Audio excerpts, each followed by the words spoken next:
Hello everyone, welcome to my channel. Please subscribe and hit the bell icon. Gold Rush Parker tells Fred what he is doing wrong. As Fred Lewis continues to struggle with his gold goals this season on Gold Rush, Parker Schnibble finally showed up to offer some advice.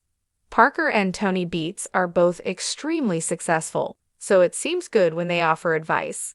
However, when Parker told Fred what he was doing wrong, it didn't really set well. Here is what went down in the most recent episode of Gold Rush between Parker and Fred. Parker offers Fred advice on Gold Rush. When Parker Schnibble offers some advice to someone about gold mining, that person should listen. No one on the show has been as successful as Parker, who has become a legitimate gold miner, respected even outside the realm of reality television. He is so good at his job now that some fans think Parker is working his way out of Gold Rush. This week, Parker went to visit former military medic Fred Lewis and offer him some advice on what he is doing wrong.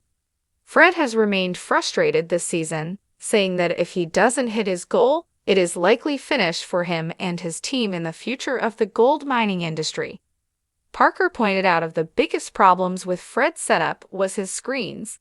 When Parker showed up, he told him that the screens were full of holes in the sluice box. Parker pointed at the big rocks and said, "These big rocks, they aren't supposed to be here." Before Parker arrived at Fred's camp, the former military man said that Parker was rude the last time they met up and told him off. That isn't exactly what happened, as when they met last, Fred was looking for land to mine and Parker just told him it was hard to find. This likely led to his frustration at seeing his Gold Rush star again and getting critical advice. Fred Lewis seems to have thin skin on Gold Rush. It seems weird that Fred would be so thin-skinned when it comes to taking advice from someone like Parker on Gold Rush. Recently, the Clayton brothers went to Fred for help. He talked down to them and his crew dismissed them, pointing out everything they were doing wrong. Fred was also harsh to his own stepson, who works on his crew. Fred pointed out things he felt he was doing wrong. With Fred willing to point the finger at everyone else, someone like Parker offering up some advice shouldn't seem to push him into the wrong way of thinking. Of course, this is reality television. That means drama needs to exist on Gold Rush. There is a chance it wasn't as bad as the episode made it look in the end. In the unforgiving terrain of the Klondike, where the promise of gold had turned men into legends and stories into myths, a new saga was unfolding. The year was 1898, and the gold rush had gripped the hearts of adventurers and dreamers alike. Among them, Parker Schnibble, a seasoned miner with a keen eye for the glint of gold, and Fred Dodge, a newcomer with a heart full of ambition but a head full of mistakes. Parker, with his weathered face and piercing blue eyes, stood atop a ridge overlooking the bustling camp below. His team worked tirelessly, their shouts and laughter mingling with the clatter of machinery and the rush of the river. Fred, on the other hand, was struggling. His operation, though ambitious, was fraught with errors and inefficiencies. The once optimistic gleam in his eyes had dulled, replaced by frustration and fatigue. Parker watched as Fred's crew fumbled with the sluice box, a critical piece of equipment in their quest for gold. The water flow was erratic, the angles all wrong. Gravel and mud clogged the riffles, preventing the precious particles of gold from settling. Parker shook his head, knowing that Fred's dream of striking it rich was slipping through his fingers like the very sand he sought to conquer. With a sigh, Parker descended the ridge, his boots crunching on the gravelly path. He found Fred standing by the river, staring at the malfunctioning sluice box, his hands on his hips. The younger man's face was a portrait of frustration, dirt streaking his cheeks and sweat dampening his brow. "Fred," Parker called out, his voice carrying over the din of the camp. Fred turned, a mixture of hope and desperation in his eyes.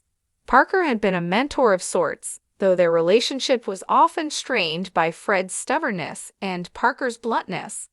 "Parker," Fred replied, wiping his forehead with the back of his hand. "I don't know what I'm doing wrong. We should be hitting pay dirt, but it's just not working." Parker walked over, his gaze fixed on the sluice box. He could see the flaws immediately, the telltale signs of inexperience. "Your water flow is all wrong," he said, pointing to the uneven stream cascading over the riffles. "You need a steady, even flow. Otherwise, the gold gets washed away with the tailings." Fred nodded, a hint of relief in his eyes. "I tried adjusting it, but it's still not right." Parker crouched down, his hands deftly adjusting the angle of the sluice box. "It's not just the angle," he explained. "You've got too much sediment clogging up the riffles. You need to classify your material better before it hits the box." Fred watched closely, absorbing every word. Parker's experience was invaluable, and despite their differences, Fred respected his expertise. "So, classify the material and adjust the angle." "Got it." Parker stood up, wiping his hands on his pants. "And don't forget to keep the water flow steady. Consistency is key. You're chasing gold, not wasting it." Fred nodded again, a determined look settling on his face. "Thanks, Parker. I appreciate it." Parker gave a curt nod. "Just remember, Fred, it's not about how much dirt you move. It's about how efficiently you move it. Quality over quantity." As Parker turned to leave, Fred called out, "Hey, Parker." Parker paused, looking back. "Why are you helping me?" Fred asked, genuine curiosity in his voice. Parker shrugged. "We're all here for the same reason. We want to strike it rich, but more than that, we're a community. If one of us fails, it affects us all. Besides, I see potential in you, Fred. You just need to learn the ropes." Fred smiled, a newfound resolve in his eyes. "I won't let you down." Parker nodded, a rare smile tugging at the corner of his lips. "I know you won't. Now, get back to work. We've got gold to find." As the sun dipped below the horizon, casting a golden glow over the camp, Fred set to work with renewed vigor. He adjusted the sluice box, classified the material, and ensured a steady flow of water. Under Parker's watchful eye, he began to see the results. The riffles caught the elusive glint of gold, and Fred's heart swelled with hope. The Klondike was a harsh and unforgiving land, but it was also a place where dreams were forged in the crucible of hard work and determination. Parker's guidance had given Fred the knowledge he needed to turn his fortune around. And in that moment, as the first flecks of gold appeared in the sluice box, Fred understood the true meaning of the gold rush. It wasn't just about the gold.